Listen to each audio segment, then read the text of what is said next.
Vous connaissez l'histoire de Rémus et Romulus.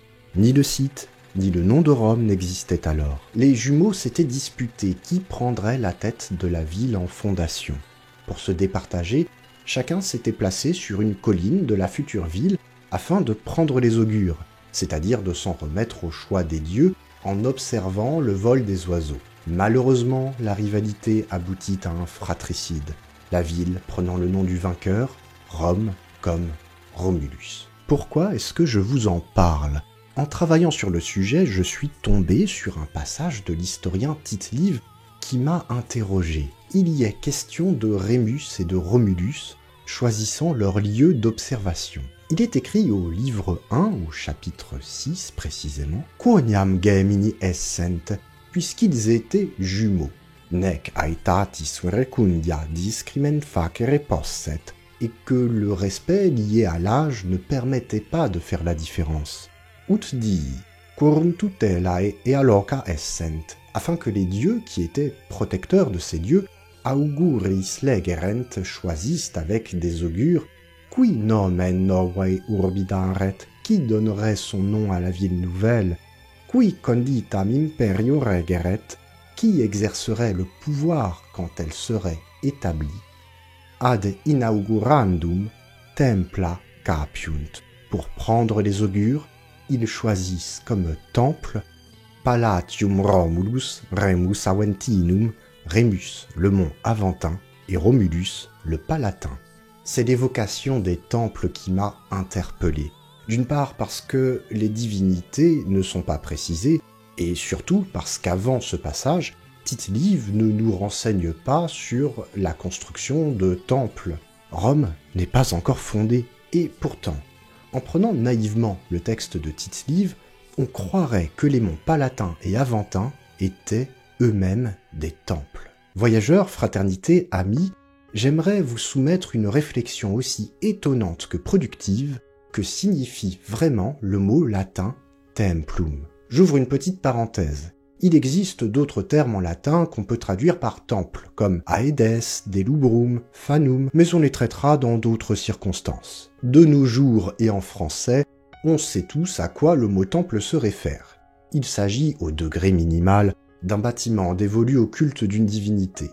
Pour être plus précis, chez les Romains, le temple est une enceinte qui entoure une chambre nommée Cella, comme dans le nom Célier, et abritant la statue de la divinité. Par-delà les architectures, le temple est la maison du dieu. On observe simplement cette structure grâce aux ruines, mais aussi dans la littérature. Par exemple, l'architecte Vitruve dédie une partie de son traité, le De Architectura, au plan du temple. Tout cela est bien joli, mais Tite-Live n'en parle pas du tout. Alors, pour donner de la cohérence au problème, la procédure est assez simple. Il faut chercher dans les textes latins d'autres occurrences du mot templum et déduire leurs sens divers, non pas du dictionnaire, mais du contexte. Puisque le texte de Tite-Live parle de prise des augures, je suis aussi allé voir du côté de la littérature augurale, si on retrouvait le même vocabulaire. Or, Cicéron a produit un traité sur la divination, le De Divinatione, où il oppose l'ensemble des arguments pour et des arguments contre la divination. Dans ce cas, on parle d'écriture académique, mais passons. Dans ce texte, il emploie le mot templum, comme on l'imagine. Par exemple, dans l'expression in templo Herculis, dans le temple d'Hercule, au livre 1, chapitre 34. Mais il y a plus. Cicéron cite de nombreux poètes dans ce traité, en particulier le poète Ennius, qui est un peu le Homère des Romains.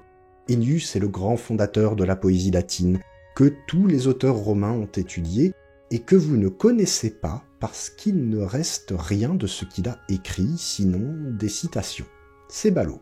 Dans la citation que je vais vous présenter, une prêtresse de la déesse Vesta, Rhea Silvia, mère de Rémus et Romulus, invoque son père pour lui demander secours. Elle déplore ensuite la disparition de ce dernier, qui ne revenait pas la voir, quoiqu'en larmes elle tendait les mains, ad caeli caerula templa, vers le temple azuré du ciel. Tendre les mains au ciel est un geste commun de prière à Rome. Concernant notre sujet, il semble que le mot templum serve vraiment à désigner des espaces sans précision particulière. De nombreux exemples pris chez le poète Lucrèce peuvent le confirmer. Ainsi, à propos du palais dans la bouche, Lucrèce nous parle du humida linguae templa, l'espace humide de la langue. Il emploie même le mot templum au sens figuré lorsqu'il parle de temple serein édifié par la doctrine des sages épicuriens. Revenons à Cicéron. Au chapitre 93 du livre 1, il explique, par la bouche de son frère Quintus, que l'environnement influence la préférence qu'éprouvent les peuples pour telle ou telle forme de divination. Il est écrit « Etenim Aegyptii et Babylonii ». Le fait est que les Égyptiens et les Babyloniens, in camporum patentium aequam rebus habitantes, qui habitaient les platitudes de campagnes à découvert, cum exterranine mineret, puisque de terre aucune saillie ne sortait, quod contemplationi caelio ficere posset, qui put entraver la contemplation du ciel, omnem curam insiderum cognitione possuerunt, ils mirent tout entier leurs soins à la connaissance des astres. Plusieurs remarques doivent être faites ici. Lorsqu'il mentionne ces plaines à découvert, employant le mot patentium comme dans le français patent, à notre point de départ, c'est-à-dire le templum comme espace neutre, s'ajoute l'absence d'obstacle pour la vision. Puisque rien n'empêche la pénétration de l'œil, la contemplatio peut avoir lieu. Ce nom de contemplatio est formé sur templum. Il désigne le fait de contempler, du latin contemplare, c'est-à-dire simplement d'observer attentivement. Pour la petite histoire, contempler n'est pas uniquement employé en contexte rituel à cette époque. Par exemple, dans l'Amphitryon, une pièce de théâtre de Plaute, le dieu Mercure prend l'apparence d'un personnage humain qui, en voyant son double, s'écrie « Certe ed epol, cum illum contemplo et formam cognosco meam ». Vraiment, par Castor, lorsque je le contemple, je reconnais mon apparence. L'être humain en question s'appelle sosie. Oui, je rajoute de la culture à la culture avec un coulis de culture, comme d'habitude. Faisons le point. Que signifie donc templum?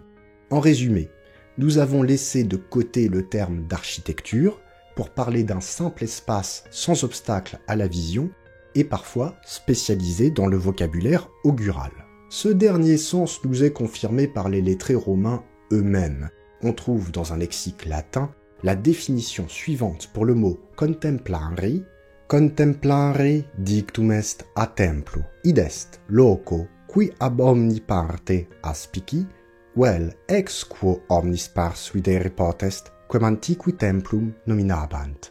Contempler vient de temple, c'est-à-dire un lieu visible de toutes parts depuis l'extérieur, ou bien un lieu depuis lequel chaque partie extérieure est visible, lieu que les anciens nommaient templum.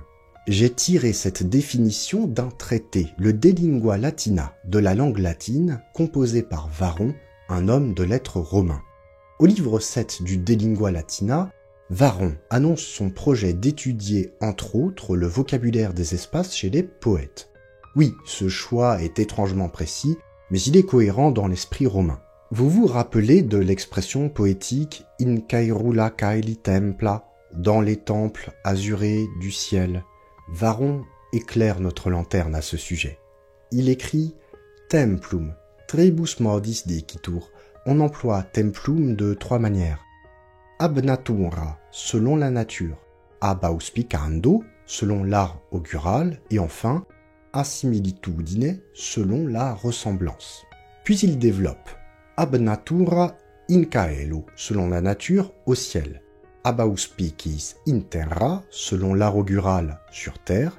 A similitudine sub terra, selon la ressemblance, sous terre. Varron donne donc trois acceptions au mot templum, d'après un cadre vertical, céleste, terrestre ou infernal. Il nous apprend ensuite que le templum terrestre est le lieu où l'on se place pour observer le templum céleste, comme Rémus et Romulus l'ont fait, utilisant les monts Palatins et Aventins comme lieu d'observation. Varron débrouille ensuite quelques confusions qui existaient donc déjà à l'époque. Oui, certains bâtiments sont appelés templum, et pourtant, tout templum n'est pas un sanctum, c'est-à-dire saint. C'est par exemple le cas de la Curia Hostilia, lieu de réunion pour les assemblées sénatoriales. De même, il existait des lieux sacrés qui n'étaient pas des temples bâtis. Qu'est-ce qu'on peut en penser ? Eh bien, que l'opposition entre le profane et le sacré n'est pas efficace pour situer le mot templum. Dans les faits, il faut encore revenir à la langue augurale pour progresser. Je l'ai déjà dit, celui qui observe les augures cherche du regard l'apparition d'oiseaux dans le ciel et suit leur déplacement. Il va donc d'abord diviser le ciel en plusieurs parties afin d'établir des points de repère. D'un côté, on a les templa qu'il délimite à l'aide de son bâton, et de l'autre, on a les tesca, des espaces en friche ou agreste comme l'écrit Varron. Dit autrement, le templum, au sens strict, est un espace inauguré qui s'oppose au tescum, espace sauvage ou non auguré. Selon le lieu d'apparition et de circulation de signes, de templum en tescum, on tirait des sens différents. D'ailleurs, l'expression que vous avez peut-être entendue, agir ex templo, agir sur le champ, dans l'immédiat, signifie littéralement au sortir du temple. Bien sûr, l'art augural est plus compliqué que cela, il mérite une vidéo détaillée, si elle vous intéresse en tout cas. Cette acception première de templum comme un espace délimité, on la retrouve peut-être dans le vocabulaire de l'architecture. Parfois, les auteurs appellent templum des solives, des poutres au plafond, comme lorsque Lucrèce évoque les laqueata aureaque templa, les solives dorées et lambrissées. Ces poutres rappelleraient le parcours du bâton qui trace un templum au ciel. C'est du moins une hypothèse pertinente. Toujours en regardant le templum comme un espace découpé, on peut aborder son étymologie. En effet, on rapproche templum du grec temno, qui signifie couper, ou encore de temenos, qui désignait d'abord un lopin de terre réservé à un roi, et plus tard un enclos, avec parfois un autel pour une divinité. On retrouve cette racine grecque en français. Un atome est un objet insécable. Un tome est une section d'un grand texte. Ou bien, dans le vocabulaire médical tout à fait charmant de l'amputation, on trouve le mot lobotomie. Ainsi, templum vient certainement d'une racine tem qui signifie trancher. D'autres propositions ont été faites pour expliquer l'origine de templum. Certains linguistes proposent une racine indo-européenne ten qui exprime le fait de tendre, l'espace étant délimité par une corde qu'on tendrait autour. Quant à Varron, il rapproche templum du latin tueor, qui signifie regarder avec insistance, surveiller. En partant des connaissances de l'époque, c'était plutôt bien pensé. D'ailleurs, on trouve des jeux de mots entre tueor, voir, et templum dans la poésie latine. Qui plus est, Varron avait déjà le réflexe de faire des rapprochements d'après le sens et d'après la prononciation. On le fait toujours, mais depuis, la linguistique s'est enrichie d'un pan phonétique immense, dont je ne parlerai pas parce qu'il est aux études de lettres classiques ce que la chimie organique est aux études médicales, un véritable cauchemar. Je vous remercie d'avoir écouté jusqu'ici, ça fait quelque temps qu'on ne s'était pas vu, et c'est un grand plaisir pour moi de republier sur cette chaîne.